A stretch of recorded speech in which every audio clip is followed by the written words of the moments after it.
देखिए, पश्चिम बंगाल के कोलकाता स्थित ब्रिगेड ग्राउंड में एक विशाल सामूहिक गीता पाठ का भव्य आयोजन किया गया, जिसमें कई राज्यों से आए करीब 150 से ज्यादा बड़े साधु संत शामिल हुए। गीता पाठ के लिए पूरा ब्रिगेड ग्राउंड लोगों से खचाखच भरा हुआ था।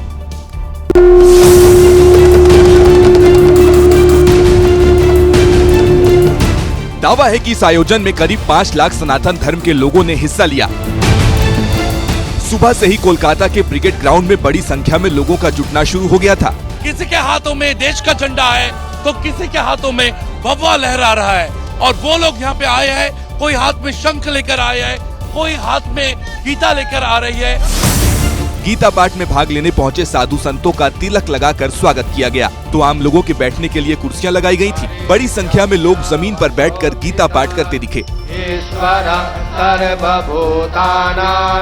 पूरा माहौल भक्तिमय था। भगवान राम और कृष्ण की भक्ति में लीन होकर साधु संत डमरू बजा रहे थे, तो कोई हरे राम हरे कृष्ण का गीत सुना रहा था।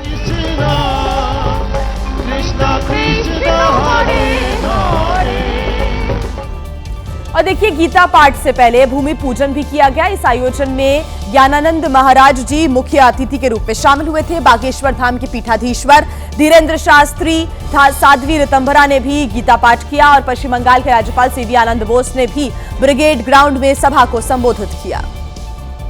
लाखों भीड़ के सामने कथावाचक धीरेन्द्र शास्त्री ने भगवत गीता का पाठ किया।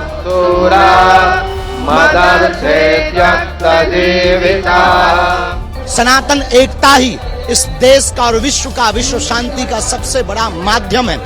भारत में हम तनातनी नहीं, सनातनी चाहते हैं। साध्वी ऋतंभरा भी गीता पाठ करने मथुरा से कोलकाता पहुंची थी। साध्वी ऋतंभरा ने सार्वजनिक गीता पाठ को शुभ बताते हुए कहा, जब हमारी सामूहिक शक्ति होती है, सज्जन जब सम्मिलित होते हैं, तो धर्म की जय जयकार होती है। सनातन संस्कृति संसद ने हिंदुओं के आध्यात्मिक जागरण के लिए पंच लाखों कोठे गीता पाठ का आयोजन किया। कोलकाता में आयोजित गीता पाठ कार्यक्रम में पश्चिम बंगाल के राज्यपाल सीवी आनंद बोस भी शामिल हुए।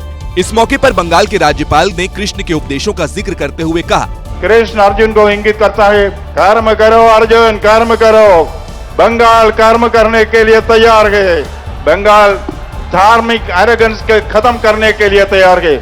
भारत माता की, भारत माता की, भारत माता की। देखिए, कोलकाता के इस पूरे कार्यक्रम में पश्चिम बंगाल की सीएम ममता बनर्जी को भी न्योता भेजा गया था, लेकिन आयोजकों के अनुसार मुख्यमंत्री कार्यालय ने कोई जवाब नहीं दिया। लेकिन गीता पाठ के बहाने बीजेपी नेताओं ने बंगाल में बाबरी मस्जिद का मुद्दा उठाने वालों पर प्रहार किया।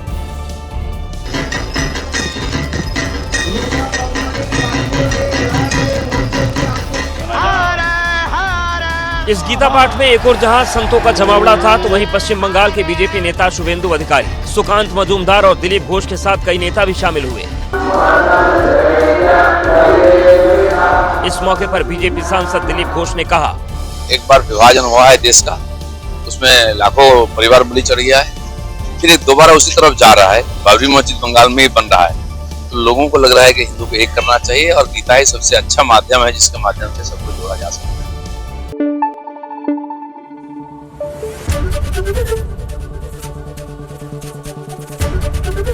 एबीपी न्यूज आपको रखे आगे।